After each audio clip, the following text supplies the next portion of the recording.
Well, and I was just thinking about like what you just said, Lee. Do you think that's part of the reason we plan everything out so much? Because like that too is filling the space. And then realizing like, oh, if we leave this open, right? If we leave it open, if we leave our path open, I'm speaking of the driving path, but let's be metaphorical as well while we're talking about it. It's like if we leave the path open, it leaves room for unexpected, but like the good unexpected, the stuff where it's like, hey, I actually want to go do that. I'm going to choose it. And there it is right in front of me. Like the easy unexpected. I think so much of like the work that we do can be like that unexpected, oh shit. But it also can be the unexpected, aha, the unexpected celebration. I find it, Alina, to your point where you were talking about people celebrating their day, the stuff they did, the wins. I find it fascinating how many of us, myself included, like we miss the smallest wins so many times. We miss some of the big wins for ourselves because we just don't call it a win because we're hung up on the very minute, very detailed, very descriptive win. And it has to look that way. Otherwise, it's not a win for us. And like when you have like my favorite thing is having a conversation with someone, them pointing out something they saw that I did or that they see in me. And something that I had never considered, and then being like, damn, hang on, like I want to pause and celebrate that because this is what I do with other people. It's like, hey, do you realize what you just said is completely different than how you would have said that even 2 months ago?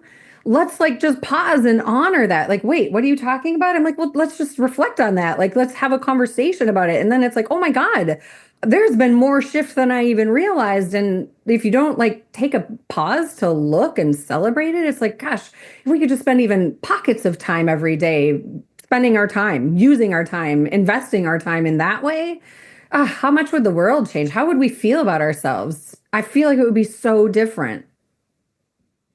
Absolutely. We're talking about spaciousness as we're talking about, in juxtaposition to being busy, right? Yeah. The idea of, and to me, they are absolutely go together. They dance. They have to dance because if there is no space, then what is there? There's burnout.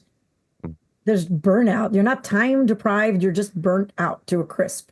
So that recovery time, whether you're on vacation and you leave space to discover something new, or, during the week, you leave time to take a 15-minute walk, right? Or walk away from your desk and eat a meal, not staring at your computer and working, but consciously eating and feeling your body, feeling kind of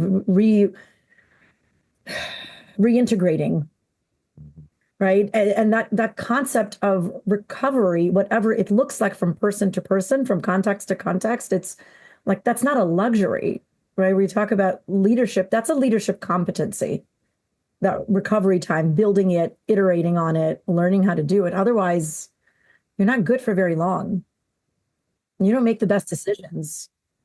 You make such a great point. And what I heard in that Mhm. is the pause. The pause. Some people hear the pause and they think, well, I'm not a lazy piece of shit. I don't want to just do nothing. It's like, that's not what the pause is. The pause doesn't mean you're just sitting doing nothing. The pause is intentional. The pause can be a 15-minute walk. The pause can be spending time with friends. The pause can be a million different things. The difference is it's intentional and it's for you. And I think that's what people like, just they have a disconnect around that. It's like, oh, the pause, lazy. I don't have time for a pause. It's like, well, maybe we should talk about the definition of pause.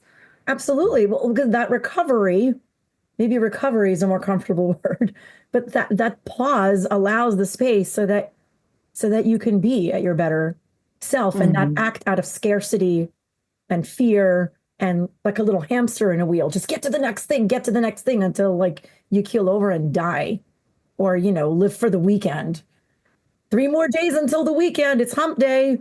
Oh, Thursday, one more day. Happy Friday. Well, if you look at the underlying belief to the lazy piece of shit idea, if I'm not doing things, then I'm not worthy.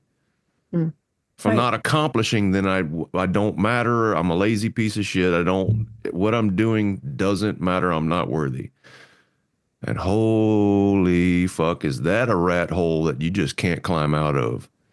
Is that Well, a you rat hole can. that's ever Just- present? It yeah. is. Yes, you can. I agree, Michelle. You can climb out. And Lee, to your point, we're conditioned to stay in it. That the Right, whole right, yeah. world conditions us. Like, and the three of us live in totally different environments, right? Different geographic regions, different parts of the country. And we share that to, varying degrees. It looks different, but it's all the same. Yeah, we seem to think that we're only valuable as people if we're constantly doing something. Yes. Yes. And something that others can see. It can't just be something that is to yours. It has Yes. to be something that the world, the external world, can look Yes. at you and go, "Oh, look at her, she's busy. Oh, look at him, he's so successful. Oh, right. look at," Right. it's like, yeah, do you have 20 minutes of time in your day? No, sorry, not successful in my book. Like that's not how this looks, Right. Yeah, you're going to be a story one day, not the kind that you want to be, where your story won't be written. Mhm. Yeah, it's sad, right? There's a righteousness in perceived productivity, perceived. And then you're righteous. And, if you go inward I love that point.